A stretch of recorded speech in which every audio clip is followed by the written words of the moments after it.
આવું કહી ગૌતમ ઋષિએ સિદ્ધપુરમાં આવેલી સરસ્વતી નદીના કિનારે 10,000 વર્ષ સુધી તપશ્ચર્યા કરી અને 10,000 વર્ષ પૂરા થયા એટલે ભગવાન શ્રી હરિનારાયણ ચતુર્ભુજ સ્વરૂપે પ્રગટ થયા અને ગૌતમ ઋષિને દર્શન આપ્યા. ગૌતમ ઋષિને વરદાન માંગવા કહ્યું. પરમ દ્રોહી વરદાન માંગો. શું જોઈએ? શા માટે 10,000 વર્ષ તપસ્યા કરી? ત્યારે ગૌતમ ઋષિએ કહ્યું કે મને એવું વરદાન આપો કે અત્યાર સુધી કોઈ ન માંગ્યું હોય. તો કે કેવું? તો કે મારે લગ્ન કરવા છે, મને યોગ્ય કન્યા બતાવો. આવું કીધું ને ભગવાન હસ્યા અને ભગવાન કહેવા લાગ્યા, હે ગૌતમ ઋષિવર, લગ્ન કરવા માટે એક કન્યા માટે તમે આટલી તપશ્ચર્યા કરી 10,000 વર્ષ સુધી? ત્યારે ગૌતમ ઋષિએ જવાબ આપ્યો, મારે સામાન્ય કન્યા જોઈતી નથી. મારે તો એવી કન્યા જોઈએ જે ભગવાનને જન્મ આપી શકે, ભગવાનની માં બની શકે એવી કન્યા જોઈએ છે. એટલે મેં તપશ્ચર્યા કરી છે. જે તમને જન્મ આપી શકે એવી કન્યા મારે જોઈએ છે. અને એવી કન્યા મને બતાવો.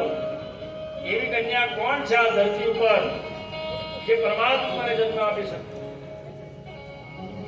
ગૌતમ ઋષિના આ શબ્દો સાંભળી ભગવાનની આંખમાંથી આંસુ દળ પડ્યા અને ભગવાને કહ્યું, આજથી 2 દિવસ પછી ત્રીજા દિવસના સૂર્યોદય સાથે ભારતના ચક્રવર્તી સમ્રાટ મનુ મહારાજ પોતાની પત્ની શત્રુપા, પોતાની દીકરી દેવહૂતિને લઈ તમારા આશ્રમ ઉપર આવશે. તમે એની સાથે લગ્ન કરી લેજો. એ તમારા માટે યોગ્ય કન્યા છે અને હું તમારી ત્યાં પુત્ર તરીકે અવતાર લઈશ. આટલું કહી ભગવાન શ્રી હરિ વૈકુંઠમાં ચાલ્યા ગયા. ભગવાનને એ સમયે આંસુ પડ્યા. એ આંસુ પડ્યા એટલે ત્યાં ખાડો થયો, પાણીથી ભરાઈ ગયો. એનું નામ પડ્યું બિંદુ સરોવર, જે આજે પણ સિદ્ધપુરમાં બિંદુ સરોવર હાજર છે. 2 દિવસ પૂરા થયા. ત્રીજા દિવસનો સૂર્યોદય થયો એટલે મનુ મહારાજ એક રથ લઈ, શત્રુપાને લઈ, પોતાની દીકરી દેવહૂતિને લઈ ગૌતમ ઋષિના આશ્રમ ઉપર આવી પહોંચ્યા. રથમાંથી ઉતરતા શત્રુપાએ 3 વિશેષતાઓ જોઈ. શત્રુપા મનુ મહારાજને કહેવા લાગી, હે સ્વામી, બિલકુલ ચિંતા કરવાની જરૂર નથી. આપણી દીકરી દુઃખી નહીં થાય. આશ્રમની 3 વિશેષતાઓ મને બતાવે છે. અહીંયા સુખ શાંતિ છે. મનુ મહારાજે પૂછ્યું, કેવી તમને વિશેષતાઓ દેખાય? ત્યારે શત્રુપાએ કીધું, આશ્રમ એક તો નદી કિનારે છે, સરસ્વતી નદી વહે છે અને એના કિનારા ઉપર આશ્રમ છે. એટલે આપણી દીકરીને પાણી ભરવા બહુ દૂર જવું પડશે નહીં. ઘરની નજીક કૂવો હોય તો સરળતા રહે કે નહીં? દૂર પછી દેગડા લઈને જવું પડે ને, ગળા લઈને 1 કિલોમીટર દૂર જવું પડતું હતું. પેલા જવું પડતું હતું ને. હવે બધી શાંતિ થઈ ગઈ કે નહીં? પરમાત્માની કૃપા થઈ ગઈ. ઘેર ઘેર નલ ઘર નલ બધા ઘર સુધી પહોંચી ગયા. ચકલી ખોલો એટલે પાણી આવી જાય. આ બહેનોને આજ તો શાંતિ જોઈએ. હવે ચૂલા ફૂંકવાનું બંધ થઈ ગયું. ત્યાં ફૂંકો છો હજુ ભૂંગળિયા લઈને?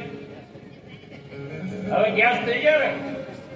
કોની ગેસ છે બતાવો, હાથ ઊંચો કરો. અને ચૂલા કોની ગેસ છે? ચૂલા હો રાખ્યા છે તમે તો રોટલા ગળવા.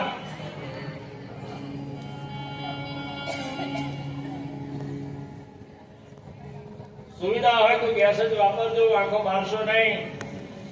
સરકારે બહુ સારું કર્યું છે. ગેસ, પાણી, લાઈટ, રોડ.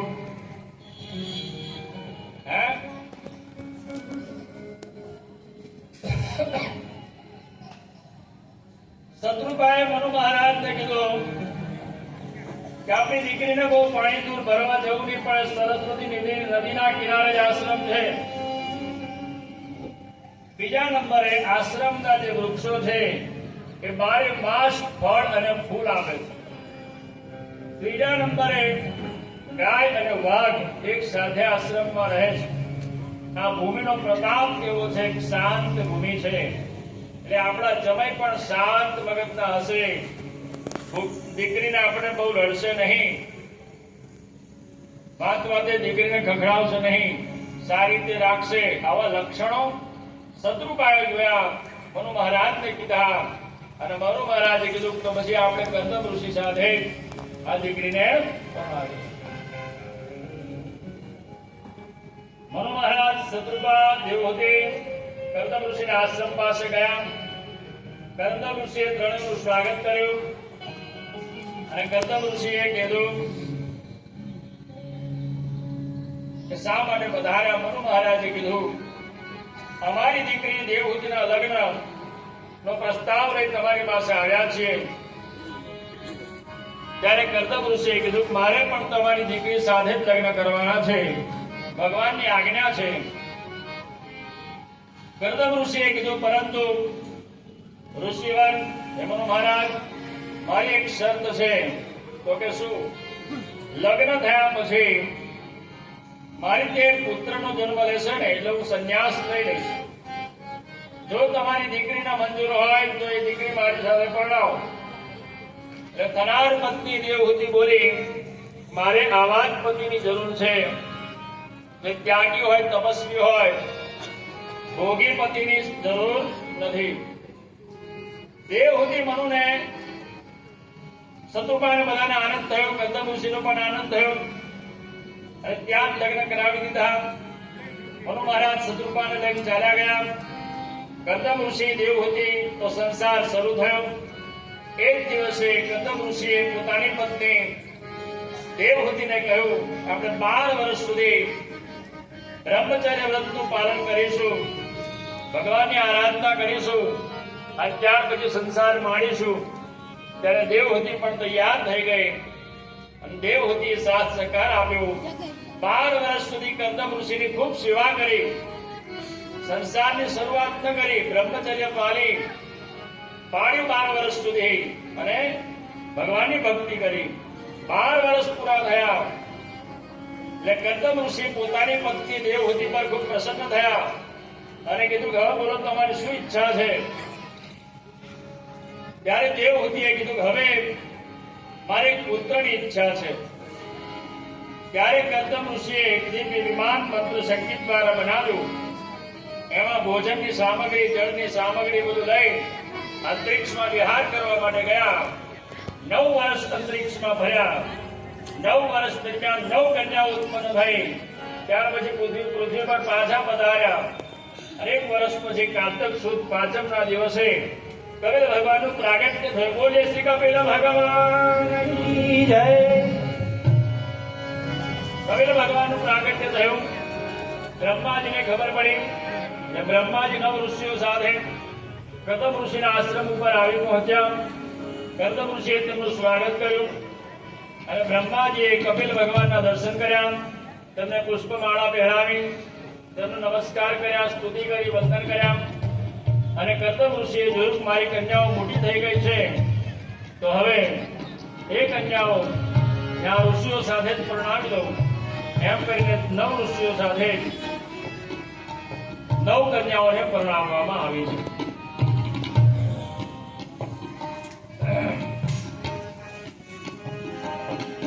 બ્રહ્માજી 9 ઋષિઓને લઈ વિદાય થયા.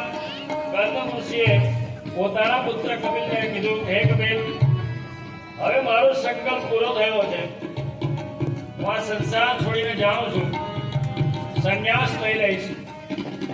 તારી માતા દેવહૂતિની જ્યારે ઈચ્છા થાય ત્યારે તું એમને જ્ઞાન આપજે. આટલું કહી કર્દમ ઋષિ આશ્રમ છોડી સંસાર છોડીને ચાલ્યા ગયા. થોડાક સમય પછી માતા દેવહૂતિ પોતાના કપિલ ભગવાનના પાસે આવ્યા, નમસ્કાર કર્યા અને કીધું બેટા હવે મને જ્ઞાનની જિજ્ઞાસા ઉત્પન્ન થઈ છે, તું થોડું મને જ્ઞાન આપ. તો કે શું જાણવું છે? કપિલ ભગવાને એવું કીધું ત્યારે માતા દેવહૂતિએ કીધું કે મનની શાંતિ કઈ રીતે પ્રાપ્ત થાય તે મને કહો. ત્યારે કપિલ ભગવાને કીધું, એમાં મનની શાંતિ સંસારમાં નથી, મનની શાંતિ ધનમાં નથી, મનની શાંતિ તો સાચી સમજણમાં છે, ભક્તિમાં છે, ત્યાગમાં છે, માટે હે અને સત્સંગમાં છે. માટે હે માતા, તમે ભક્તિ કરો, તમે સત્સંગ કરો.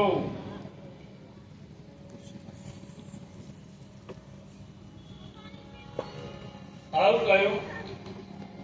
તેથી માં દેવહૂતિ સત્સંગમાં લાગ્યા. અને ત્યાર પછી એક દિવસ દેવહૂતિએ ફરીથી પાછા કપિલ ભગવાનને પ્રશ્ન કર્યો, સાચા સંતના લક્ષણો બતાવો.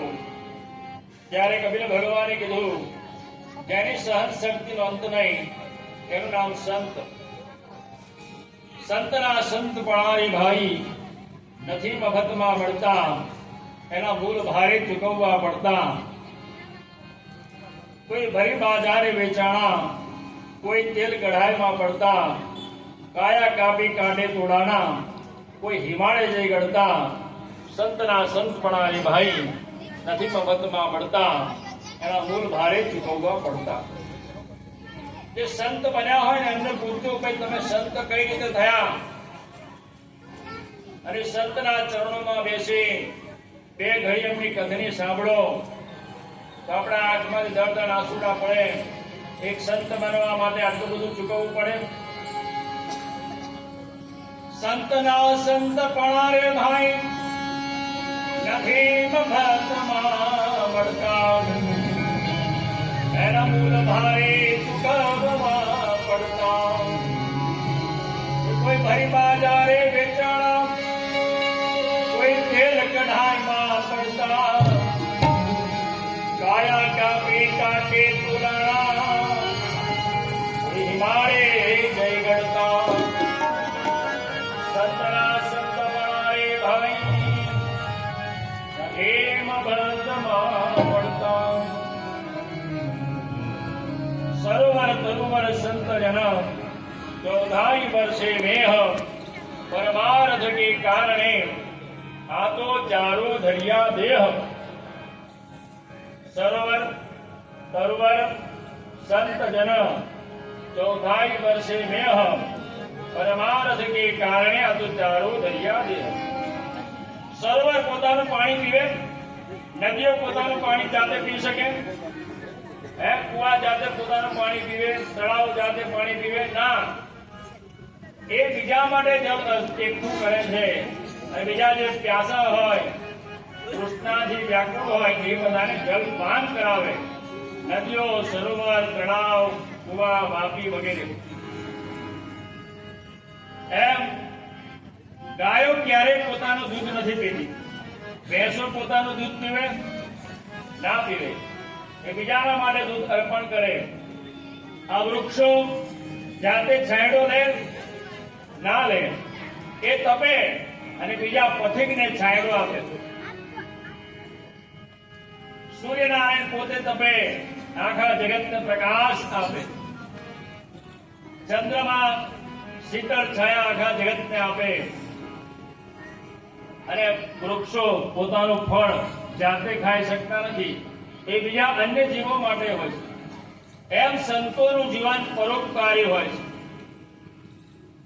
સંતોનું જીવન સમાજ સેવા માટે, સમાજને મદદરૂપ થવા માટે, સમાજને માર્ગદર્શન આપવા માટે, સમાજને એકઠા કરવા માટે, સમાજની ધર્મની પ્રેરણા જાગૃત કરવા માટે, સમાજમાં એક ધર્મનો માહોલ ઉત્પન્ન થાય એના માટે સંતો પોતાનું જીવન ખપાવી દેતા હોય છે. પરંતુ એવા સંતોને આપણે ઓળખી શકતા, અને જયારે ઓળખીએ ત્યારે બહુ મોડું થઈ ગયું હોય, સમય વહી ગયો હોય. સંતના સંતપણા રે ભાઈ નથી મફતમાં મળતા, એના મૂળ ભારે ચૂકવવા પડતા.